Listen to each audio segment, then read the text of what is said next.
And just a few words of introduction about Amanda Litman.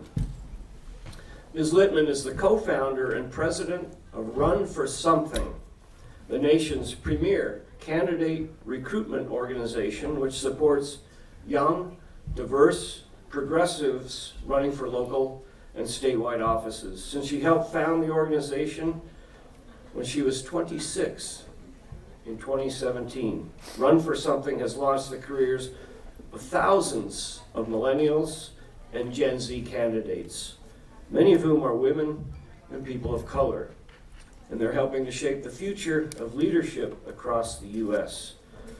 Before launching Run for Something, she worked on multiple presidential and statewide political campaigns after she graduated from Northwestern University in 2012 with a BA in American Studies. She worked as a digital strategist, and she served as email director on Hillary Clinton's 2016 presidential campaign and as an email writer for Barack Obama's 2012 re-election campaign.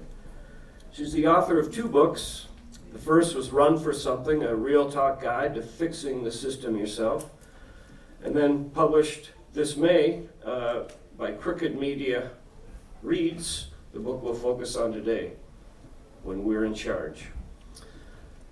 She also reports on her personal bio on her website that she lives in Brooklyn with her husband, 2 daughters, and a sometimes rowdy rescue dog, which maybe we'll hear about. But please give a warm UAlbany welcome to Amanda Litman.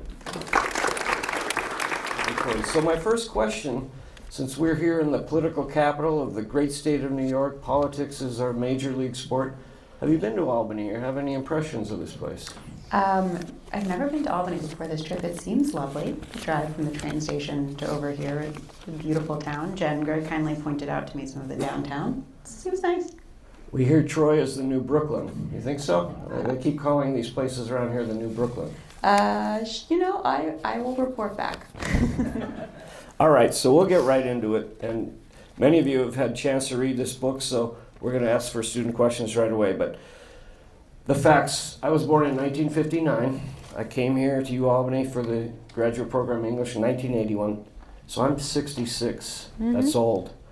I'm squarely in that baby boomer camp, so I guess that makes me part of what you call the gerontocracy. Mm-hmm. Ouch. I'm looking out there to some other gray hairs. That's ouch. But we can have a conversation about that today. Mm-hmm. So you are in your early 30s, millennial. Mm-hmm. How old are you, and what are the attributes of, you call it next gen, you sort of group millennial and Gen X, so give us your bio very briefly. I gave a little bit, and then what is it about millennials and Gen Zers that they should run things? So I'm 35 years old. I was born February 14th, 1990. I'm an Aquarius, stating my horoscope sign is very millennial of me. Born and raised in Northern Virginia, went to Northwestern for college, worked on campaigns. In 2012, 2014, I worked in the Florida governor's race. 2015, I moved to New York to work for Hillary Clinton and stayed. I am now a mom of 2 little girls. I have an almost 1-year-old and almost 3-year-old. And I am like about as quintessentially millennial as you can get. I think like my skinny-ish jeans are pretty millennial coded of me. In the book and in my work, we help young people, which for Run for Something is 40 and under, run for office. One of the reasons that I wrote the book was because in 2017, when I started the organization, I was in these rooms full of people where I was always the youngest person in the room and often the only woman. And I was there with my like animal print, fancy skirts and my bright red lipstick, feeling like I was faking it because I was trying to start this organization and run this thing surrounded by people who just were generationally different from me. It wasn't a bad thing or a good thing, it was just different. And they were trying to do it, rather we were trying to do it, my co-founder and I at the time were trying to do things differently. We wanted to start a political organization that didn't treat people like shit, that didn't burn people out, that paid people as well as we could afford, but also had very clear boundaries that this was a job. This was not meant to be, you are all consuming social life, your civic engagement life, your physical health, your mental health. It was a job. And that we could be effective and compassionate at the same time. as we started doing this work, we realized that there were problems we kept running into that it felt like there wasn't a playbook for. And in part, that's because a lot of the people, at least in the political space, who had started organizations were boomers, who had a very different relationship to work, to politics, to communications, to the internet. Like, I could not find a single older leader who could tell me how they thought about what it would feel like if their employees were following them on Instagram. Like, how they What's thought, Instagram? No. like, how did they think about executive presence over Slack? Or like, what did it mean to be the boss in the Zoom room with your team? Because my team was fully remote. Fast forward a little bit, I had my first daughter and I was ready to take maternity leave, and I could not find anyone, especially another woman, who had been in a position like I was, who was the boss and who had taken leave. And I would ask a bunch of these leaders, I was like, okay, so tell me what you did. Like, tell me how you wrote the memo. How did you prepare your team to be gone? They'd be like, oh, I didn't. I was off for 2 weeks, and I got back to work, and it sucked, and I hated it. You should take the time. Like, I want to. Tell me how. I want to do this, because we offer this as a fully paid benefit for the organization. I think it's important. Tell me how to do it. Nobody could. I came back from leave, and I started having these conversations with political reporters, and this point is like mid-2022, 2023, about how a bunch of the folks that run for something and helped elect were making national headlines. Mallory McMorrow, who is currently running for United States Senate in Michigan, had just gone viral for a big speech on the floor of the Michigan State Senate talking about an email that one of her opponents had sent about her, calling her a groomer. Zoe Zephyr, the first trans lawmaker in Montana, was making national headlines for fighting back against the anti-trans legislation there. Megan Hunt, a state senator in Nebraska, similarly making headlines for pushing back on some of the anti-abortion legislation they were passing. In Tennessee, the Justin Pearson and Justin Jones, were getting expelled from the state legislature because they were refusing to settle for a lack of debate on gun safety after a shooting in Nashville. And each of these reporters would come to me and say, like, well, what do these people have in common? Like, what's going on here? Why does it feel like you've worked with all the folks who are making national headlines? We didn't work with the Justice, but we'd worked with everyone else. I was like, well, young leaders, and in particular millennial and gen leaders, show up and understand that these institutions do not serve us. The way that they have been set up to foster, civil dialogue and debate and legislation, they are failing us. And we young leaders, broadly speaking, are not settling for that. And part of the reason all of these leaders were making waves and making news was because they were refusing to settle for the way things we did yesterday as the way we have to do them tomorrow. So I noodled on that a little bit more, and then I had my daughter's first birthday, and I was really noodling on my relationship to work and what it meant to be a leader, and realized there is something here. Not just in the way that our politicians are leading and our community is leading, but the way that me and my friends, who are now more and more making up the leaders in these rooms, the way that we are trying to do things. And no offense, but we do them very differently than the boomers who came before. We were talking about the need for glasses, though. You're on the screen so much, you're way too young. I know, I need fought to zoom this in until on all a the year fonts. ago. But anyway, I like how your language is spicy. I think your mother and grandmother might have problems with. There's some F-bombs in there, but Yeah. your key point is this is a no bullshit. You like bullshit a lot. I like the word bullshit. It's a great word. You've been in a lot of spaces and industries where there's high bullshit. Sure. Politics, community organizing, social media. What is the highest bullshit level, and how do you break through that and not become another bullshitter? Of all of the spaces I'm in, where is there the most bullshit? Where we need hip boots. It's actually the first time I've gotten that. Not question. higher education. No way. You don't have to name names, just broad categories. I think actually, I will say this. Just assume a general caveat of no personal offense on anything I say, or take offense for shit, I don't really care. But I would say in some of the worst, most bullshit spaces I'm in are the ones that are fully centered on issue activism. I consider myself pretty firmly electoral. I do campaigns, I do politics, I believe that elections matter. But I'm in a lot of spaces where there's conversations around movement-y work and issue advocacy work that is sort of outside of elections. And I think that often those spaces become so focused on performing your feelings that you forget about strategy. And those become conversations that center on yelling at the enemy who can hear you as opposed to yelling at the person who can solve your problem. And I say this only because I was recently, maybe this comes to mind, because I was recently in a space like this over the weekend. I was like, I don't think any of you actually want to win. I think you want to be right. And that really drives me nuts. That's a good point.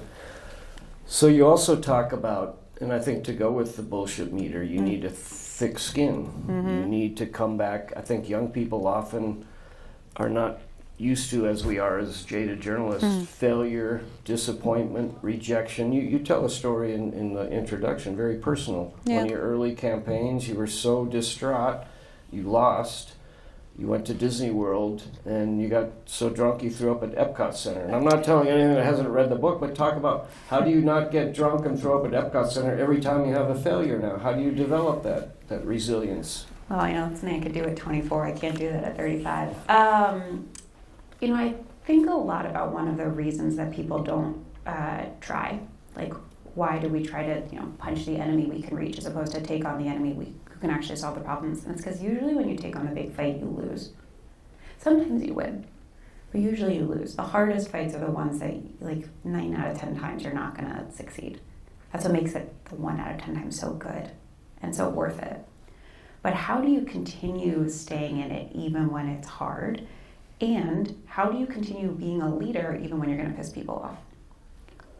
Because, I'd say this to the candidates we work with all the time, the most popular politician in America, let's say this even exists anymore, which I'm not sure it does, but the most popular politician in America has like a 70% approval rating, 65%. That still means 30 to 35% of people hate their guts, or at the bare minimum don't like them. If you are a leader and you stand for something and you take a position, whether it's in issue advocacy, in politics, at work, at business, in the classroom, if you take a position, some people are going to disagree with you, and some people are going to disagree with you so vigorously that they hate your guts about it. And you have to be okay with that. Because if you are constantly trying to please everyone, it's the biggest cliche in the book, you are going to please no one. So, I, as the boss, and I write about this through When We're in Charge quite a bit, have had to make decisions that affect people's livelihood. I've had to do layoffs. I've had to fire people for cause. I've had to make really hard calls that people disagree with. And sometimes they don't like me. And as my husband likes to remind me, when they don't like me, they never keep it a secret. I always know. So when I'm like, it seems like everybody's happy, he goes, well, you would know if that's not true. The way that I have come to settle with that is to really be clear with myself about my integrity and my values and my goals as I lead the organization. Because I don't do this for me. It's my job, but I don't do this for me. My personal politics are actually irrelevant to the organization's. The organization has a set of values, a set of politics, and a goal, and my job is to lead us through that. And as long as I am firmly centered on our goals and my personal integrity, not my values or my politics, my personal integrity in line with the organization, the feedback doesn't get to me. Because I know I made the right choice for the team and for the whole. Now, the place where the feedback does bother me, where I'm like, maybe I should get so drunk I puke at Epcot, is when I have crossed those integrity or those values in some way. Because then I know that the haters are right. And then maybe that was kind of selfish or driven by ego. And I'm not perfect. I've obviously done things that I feel bad about later and that I know that the negative criticism is correct. But most of the time, and I've gotten better at this over the years, I arm myself with my integrity. It is tough being a boss. It's a big organization. We'll talk a little bit more about that. But that's why I have a dog, right? Unconditional. Why is your dog rowdy? Did you not train your dog in the principles of leadership?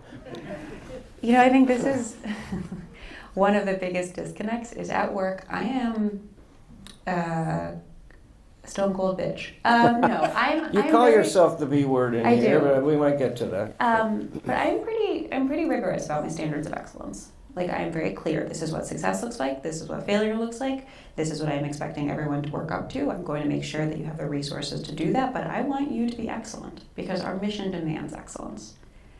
Now at home, my dog is so cute. She's got that little wacky tail and the big puppy dog eyes, and she's 13 now, and she's like any old dog, she's really slowed down. But yeah, she's not well behaved because the work version of myself and the person I am at home, while they are very closely aligned, they are not the same. And I think this I write about at length in the book, about having what I call a responsibly authentic leadership persona, which is something I've actually gotten a lot of. One of the things I've gotten the most pushback on as the book has been out, people being like, you're telling people to fake it or to not be themselves. No, I'm telling you to be the best version of yourself in service of your goals. If I was the version of myself that I am at home with my dog or my kids at work, like my team would be as low performing as my rescue dog.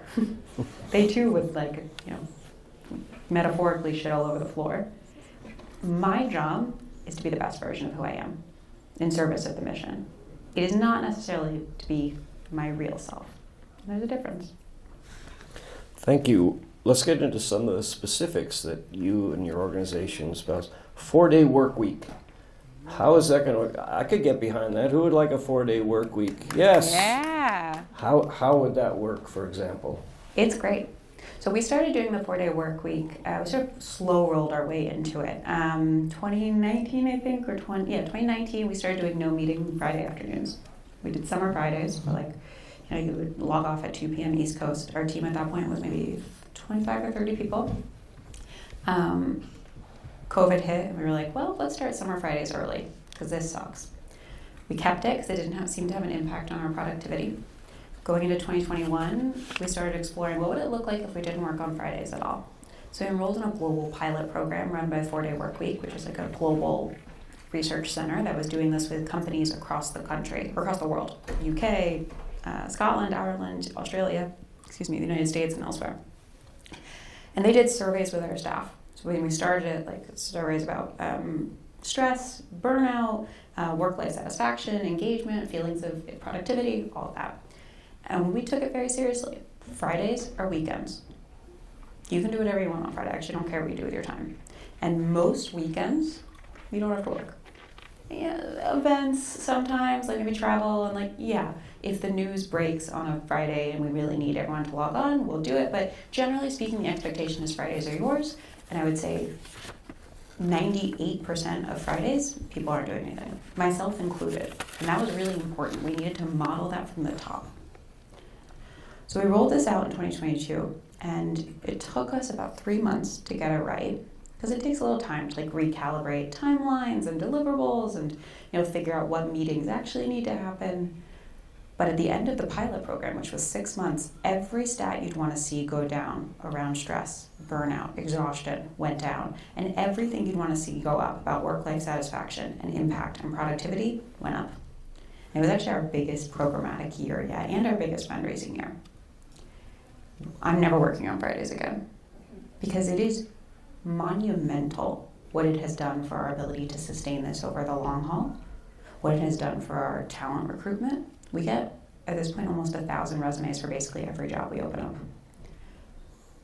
And when I tell you as a parent, as a partner, as a friend, I am a better person and a better leader because I have Fridays to myself. I go to yoga, I get my nails done, I have lunch with a friend, I read books. I wrote this book every Friday for 2024. It is huge. And I remember specifically, some of our employees, when we started talking about it in 2022, were like, ooh, I don't know, I won't have time to do all the work I want to do. So, we've hired high achievers. They were like, I want more time. One of them afterwards said to me, the things I have to say no to at work, the big ideas, the ambitious swings, which, maybe I would love to do, are more than made up for by the things I get to say yes to outside of it. I think about 4-day work week as the best embodiment, but not the only one, of the overarching, thesis of the book in many ways, which is, what if work didn't suck? And what could that open up for you as a person, as a parent, as a partner, as a community member, as a neighbor, as a friend? What if your job didn't suck you dry at the end of the day? And what could that free up for you in every other part of your life? Just asking questions. You may have some UAlbany graduates applying after this, but I'll ask a very specific question, because we talk coming in, part of my job is fundraising, and your job, a lot of it, you have an $8 million hanging over. What is the pay scale for your employees, and what other benefits? I mean, a 4-day work week is basically a 20% pay hike if you're working 4 days a week. So what else do you offer? Can you compete in terms of salary when you have to raise $8 million every year? So we actually overpay people, which is nice. Our budget has changed a lot over the years, and at various points we were as big as about 18 million. So we've gone down a little bit. But we reset our salary bands when we were at 18 million. We used an outside compensation firm to help us level set against the market, and we specifically looked for what was the 75th percentile of salaries of comparably sized organizations. So our staff is actually paid competitively for organizations that are about twice our size, which means now they're paid really, really well. How much? Starting to sort of top of the scale. Starting salary is in the 70s, I think. Wow. I believe somewhere That's around there. Very It's good. Varied a little bit, but wow. We have a zero deductible healthcare plan that we pay fully for employees, and we pay half of all dependents. We are about to have a 401k matching program. We have a bunch of stipends from work from home, and we have something we call the treat yourself stipend, which is just we want to give you a little extra money. You just have to fill out a form, so we don't have to pay taxes on it. We have data stipends. We cover travel for stuff, vision, dental, and we are a unionized workforce. Okay. We are just about done negotiating our first CBA. That was a journey, but that was a boomer comment. I know. I'm a union. I'm in 3 unions. I'm in 3 unions. So yes, unions. I'm big management, so I have feelings. But I think it was good, and I think it is. We have gotten to a place where I think it has been a really productive place, and I'm excited. We're just waiting on the union to ratify, but our negotiations are basically done. So. I have a lot more questions, but this is really for the students. So if you just raise your hand, we'll go. We've got a full half hour to jump to student questions, and if it's... Whichever one of you two, you're just elbowing each other. Mm-hmm. That's the lacrosse team. They come with sticks. Sorry. No, please, go ahead. So I have a question. So I'm a first year, and I was just wondering what things I can do in school to sort of harbor better leadership skills now. I love this question.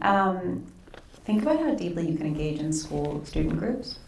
When I was in college, I got really deep into North by Northwestern, which is at Northwestern. It's the online campus news magazine. We had the Daily Northwestern, which was the official student paper, and then NBN was the alternative one, was the print magazine.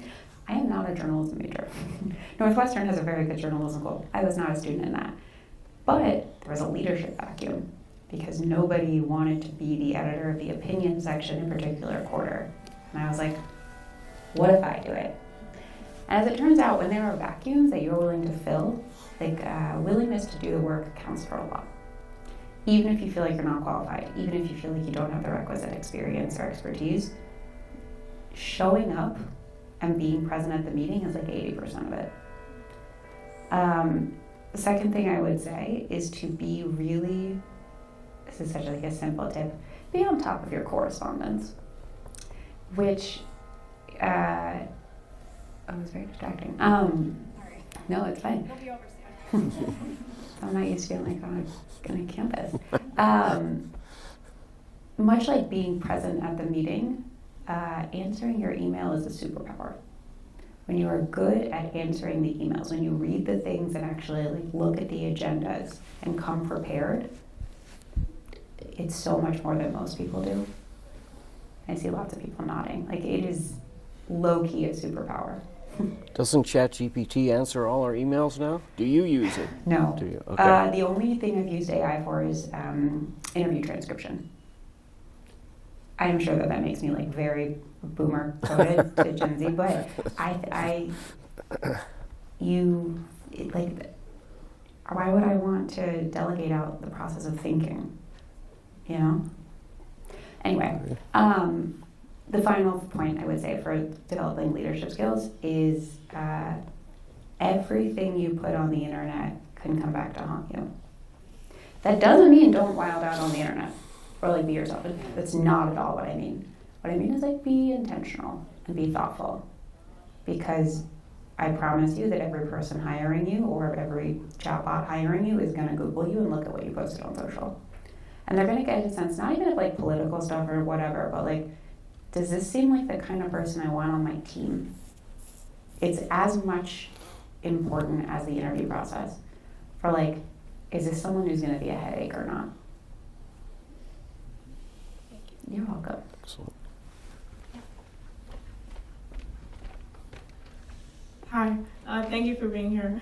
I just wanted to ask, you connect being a leader with having a lot of authenticity, and I feel like especially as a young person in today's world where we have so much access to media and different opinions, I guess, how do you not lose yourself in other people's opinions that you agree with so much to the point where you're not just regurgitating ideas that other people have put out there and making sure that you stay you in the whole process? Oh, that's such a thoughtful question. And the fact that you're even thinking about it means you know who you are. And I would say like that, again, is 80% of the battle.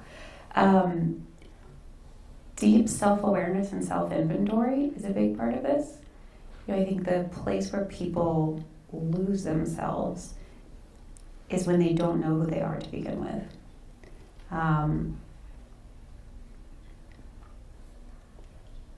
I have seen people have like really thrive like a strong journaling or like documenting process. Like I know people who record themselves voice notes all the time to go back to like, what am I actually thinking about this?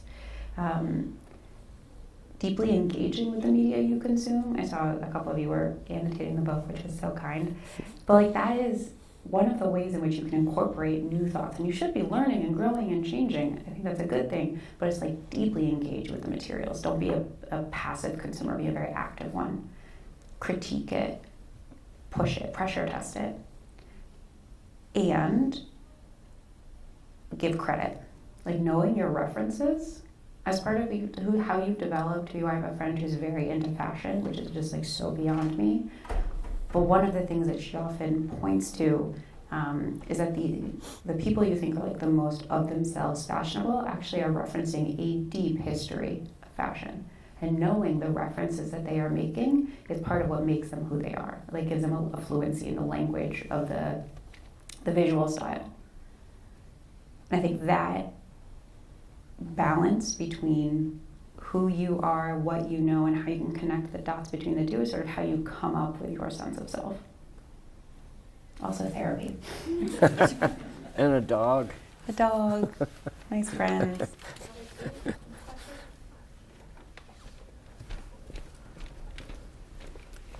In an era where like all the pains of the world are very visible and very paralyzing, how do you pick a specific issue to focus on? Me personally, pick the poison you have the antidote for. So I think about, with news consumption in particular, there's no way I could pay attention to everything. It's too much. But there are things, whether they're professionally or personally, I can do something. So professionally, I pay attention a lot to the ongoings of the Democratic Party and Congress to a certain extent, and to local elections and sort of the mechanics of campaigns, and like the White House to a certain extent too, because it affects what we do. But I don't pay as much attention to any number of foreign affairs or like economic stuff that I can't, to me, I feel powerless. I pay deep attention to New York City politics because as a voter and as a volunteer and as a donor, I can do something. I don't pay that much attention to like California politics.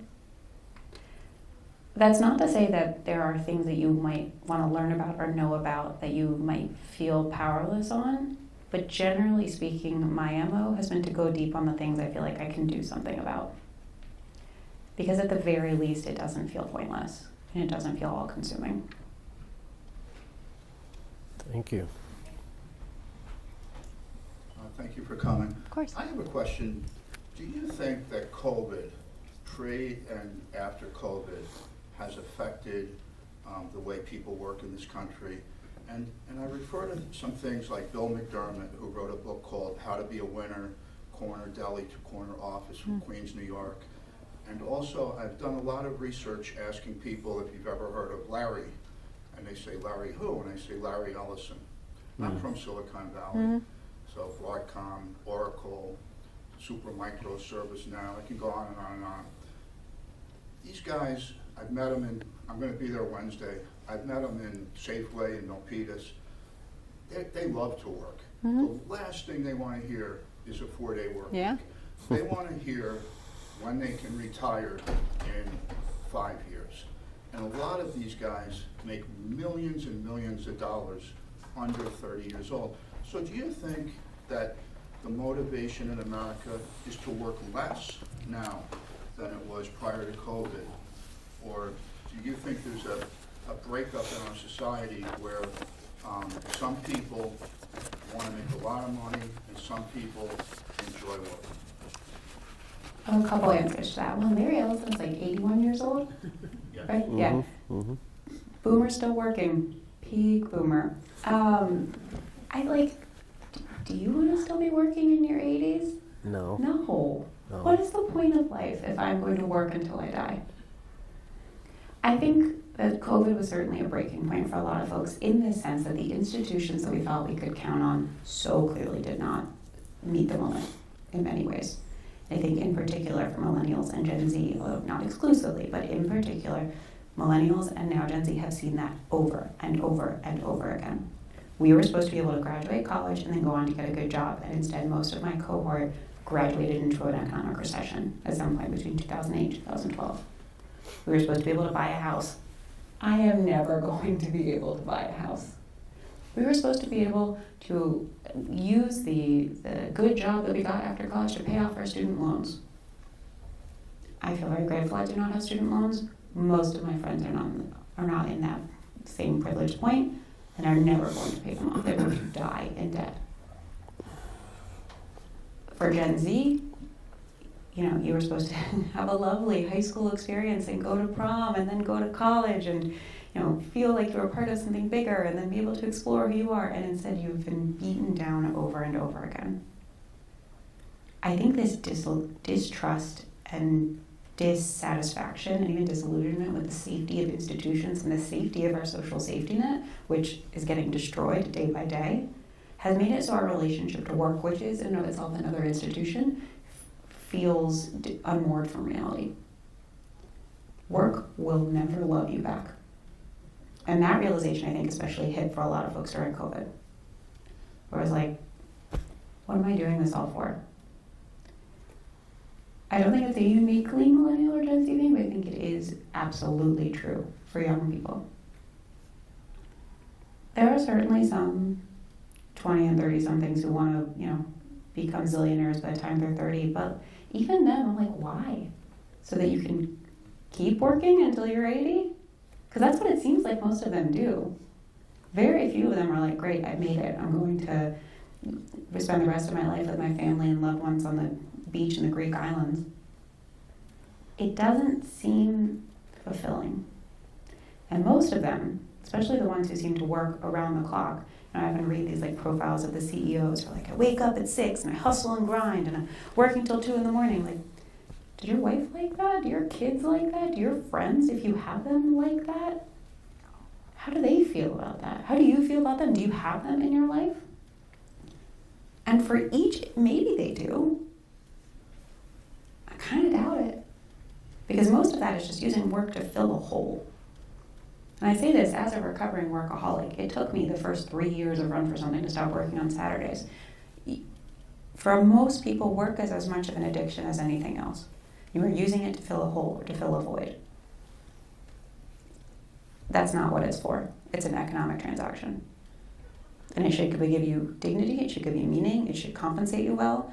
In an ideal world, it wouldn't be tied to your health care, but it is. So in America, it should have good health care.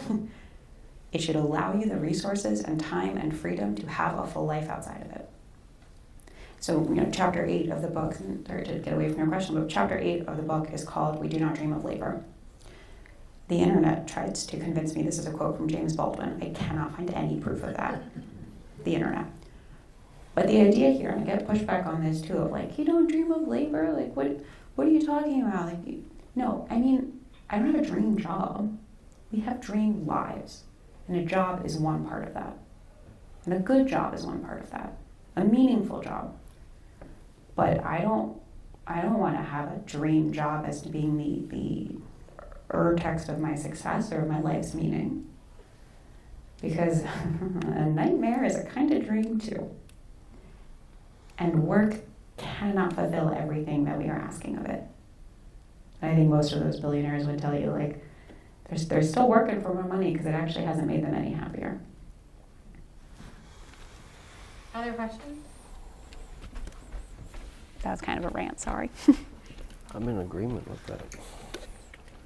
Thanks for being here. I really appreciate your focus on young leadership. Thank you. I hope it works. I Same. hope you have success. And also your focus on electoral politics. But gotta shout out for support of good working conditions and quality of work life. I'm really super to hear that. What are the key issues for Run for Something as far as from a political point of view? What are your candidates most known for, or your focus? Most of the folks we're working with right now are, well, I should say, we're working with about 200 candidates for 2025. We'll probably have about 500 in 2026. We have about almost 70,000 raise their hands to say they want to run in the last 10 months. That's more than we had in the entirety of Trump's first term. So the surge in wanting to run for office has been exponential. Our overall pipeline is at almost 250,000. Huge. This year in particular, top 4 things we're hearing from people: housing, cost of housing, whether I cannot afford to rent, I cannot afford to buy, I'm stuck in my starter home, whatever it might be. 2, childcare, especially for people a little bit later in life than most of you all, but childcare. I will say personally, I spend, when I had my 2 girls in daycare, I was spending $4,500 a month on childcare. Which is like, I say that to my grandma every time she asks why I'm never gonna buy a home. It's like, 3, transportation. You know, quality of roads, public transit, that kind of thing. And then 4, I'm done waiting my turn. An overall frustration with the current class of leaders, both Democrats and Republicans. I am done waiting my turn. If they're not gonna fight for me, I'm gonna fight for me. And I will say the first 3 things we heard from candidates, especially housing over the last 8 years. The 4th, of I'm done waiting my turn, that's new. That's a 2025 special. And I appreciate that. Hi. Thank you for being here again. I want to shift the conversation a little back to student leadership again. Yeah. So I'm a senior. I've climbed ranks of e-board. I've done internships. I'm really excited to enter workforce. And student leadership has been such a fulfilling experience. And I know so many student leaders on campus. I know people who are really passionate and people who care like myself. But there are a lot of people who don't have the bandwidth to care anymore. A lot of people my age who are burnt out and can't care anymore. How do you keep people engaged? You were just talking about caring about your constituents, but how do you manage the back and forth with getting people to listen and care? I think that's a big focus of mine. It's so hard. It's so hard. But I think there's a couple things. The biggest one I would say, and this is one that we've really instilled in our candidates, and honestly I instilled in my daughter a lot, my almost 3-year-old, which is you want her to share her toy with you? Tell her why it's in her best interest. The 3-year-old doesn't get it. But it's you want to make it clear to people why their caring benefits them. Which feels really obvious, but you think about how many candidates or how many elected officials make it about them. I actually think part of the democratic, progressive thing about can you tell your story of self? I mean, even I did it. I told you here's my bio, here's what brought me here. And I tell you about the story of us, this space, and then tell you about why now, this moment. It's the very classic political speech construct. That's actually not about you. What I want to do is tell you about why you should care. What are you going to get out of this? What is in it for you? Not why do I want to win or why do I want to lead? What I want to get out of this? What do you want to get out of it?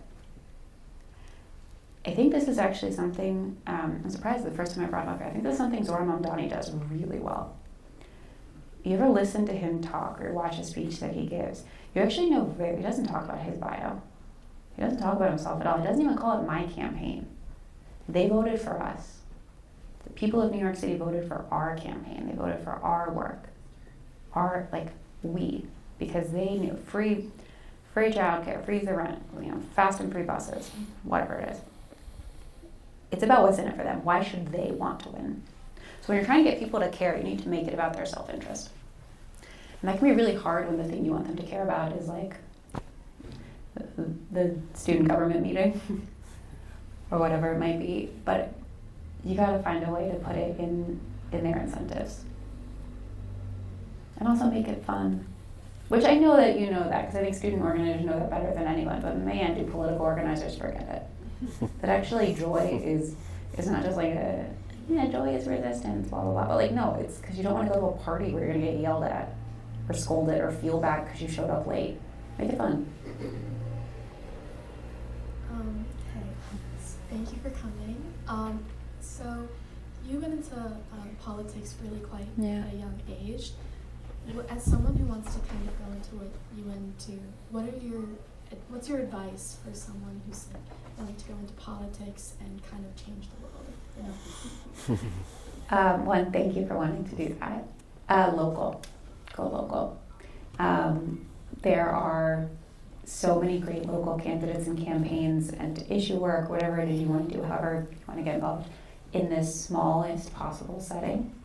Whether it's volunteering in a local campaign, going to city council meetings, being present at the stake, especially here, there's so many great ways you can do that.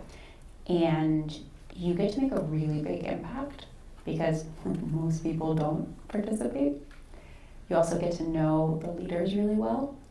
More importantly, you get to know their staff really well. And those are the folks who will hire you for your next job or first job. You also get to live the impact of your wins in a way that I think people underestimate. Like, one of the reasons I've been able to sustain this pace of work and this scale of work for the last 8 years is because for most of the last 8 years, I didn't think about Joe Manchin that often, which was not true for most of my friends that work in federal politics. I got to think about how cool it was that the state legislature in Texas passed $25 insulin because a Run for Something alum helped do it. Or I got to, take the bike lane that the city council member I helped elect made possible. You get to live the impact. And you get to win a lot. And winning helps build a muscle for future winning. Branching out slightly past local politics. Oh, thank you. Someone came to you in your organization and said they want to be, like, they just graduated college and they want to be governor before 40 and president before 60. What would your advice be for them? It might be a sociopath. No, I think if that's your vision, I would really push back a little bit. Because you shouldn't run for the title. You should run for the thing that you want to solve. The first 3 questions we ask every potential candidate is, what is the problem you care about solving? Like, what's the thing you want to do? What is the office that would give you power to solve it? And why should voters want you to win? To my previous point about like how make it in their best incentives. Why do you want to be governor? What is the thing that governor does that the problem that position solves? Oh, you can close cannot solve that. You can anywhere else? close that. Close that. Let's get it. Because running for office sucks. Which is not quite on message, but I think it is a little bit, and I have to be really clear-eyed about this. It mostly sucks. It is hard. It's going to suck up all of your time, especially if you're starting local. You're going to have a full-time job outside of it. You're going to put yourself on display. You're going to have to get yelled at all the time. It's hard. And you're probably going to lose the first time. So you got to be in it for something more than just the title. And if you are in it for the right reason, every candidate that we have worked with who has lost, I'll say almost every, has told me it was worth it regardless of the outcome. Because you are in it to solve a problem, to care for your community. If you said you wanted to be president before you were 60, again, sociopathic. A little bit sus.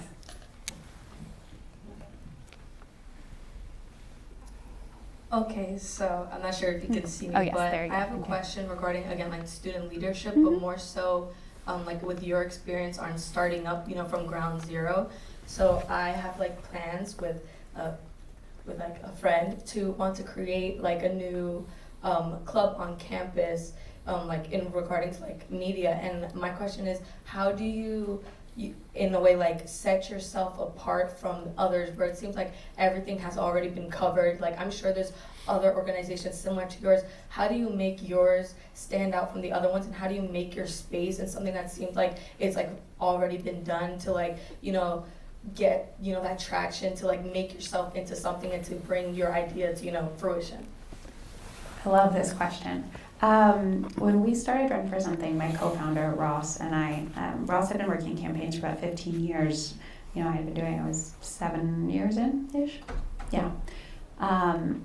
We were really precise about vision, mission, and values. It's like, the same kind of stuff they tell you in business school. But even more than that, we were extremely specific about focus and scope. I didn't want to solve every problem. I didn't even want to solve most problems. I wanted to solve the very specific problem that the people who were coming to me after the 2016 election, who were like, hey, Amanda, you're the only person I ever know in politics, and if I want to run for office, what do? I didn't have anywhere to send them. We recruit and support young, diverse leaders to run for local office in order to build long-term power and change what leadership looks like in America. Mission, vision, sort of values. We have a whole bunch of values, but you know what I mean. That means I say no to a lot of stuff. That means often funders will come to me and be like, hey, do you want to do XYZ thing that's kind of like adjacent to what you do but not directly aligned? I say no. One of the things I think gets people really, leads them astray or makes it hard for them to distinguish themselves, especially early on, is they believe they have to position their thing as solving some like big ambitious goal, which is true. You should tie it to something bigger. But that doesn't mean that your tactics or strategy need to be big. You need to be specific. You need to know who you are. And then I think there's something really interesting that I was able to do in 2017 that was very unusual for politics, but now is so normal, and I see it all over my TikTok, like FYP, which is building in public and like talking about how you are going through the process in public. I used to do it over Twitter, and like if you go back through on the Run for Something Medium page, you'll see like I would regularly publicly update our strategic plan. I would talk about how many people signed up for this call and what I heard and what I was learning and like how things were going, and I would pick kind of strategic fights with some of our like peers and people in the press. Sometimes strategic, sometimes just I was mad. And building in public, if you do it really intentionally, can be a very powerful way to set yourself apart. Now, I think this modern, like even the media information ecosystem today is very different than that of 8 years ago, so more people do this. Like again, I see it all over my FYP, but I do think if you do it well, it can set you apart. The final thing I would say is know that you're probably going to fail. And that is not to say that you shouldn't do it, but you should go into it knowing that you're probably going to fail. So if you're going to fail, you should do it on your terms. And you should do it in such a way that like you will know you did it the way that felt right for you. When we started Run for Something, I was getting told, like, nobody wants to run for office, no one will ever give you money for this, like, good luck, Godspeed, this is dumb. 250,000 people have signed up. I think I've raised $70 million to do this work over the last 8 years. I should do the math at some point, somewhere around there. It is really gratifying, one, to prove the haters wrong, but two, to know that it is hard because it is hard, not because you are not up to the task. So if it's going to be hard, you might as well do it in a way that feels like, so that you know you left it all on the field. Good luck. Okay, one more question? Or Paul can ask I'll ask one more. And thank you. These are great questions, and this isn't the end of the conversation. Amanda Litman will be on the signing table out there, so if you have a book or buy a book or just want to ask a question, you have that opportunity. Make sure you sign up and get credit for this. Those of you who are part of the Great Dane Dialogue. I I dropped this. You can get this cool sticker sheet out there. Who doesn't want a sticker for the laptop or their binders and stuff? Keep calm and debate on. No rough, Damien, debates. Positively civil. Sit, stay, listen. I got to work on that with my old dog. My dog ate my counter argument. Anyway, stickers and humor go a long way. But I just want to reiterate something that Amanda said.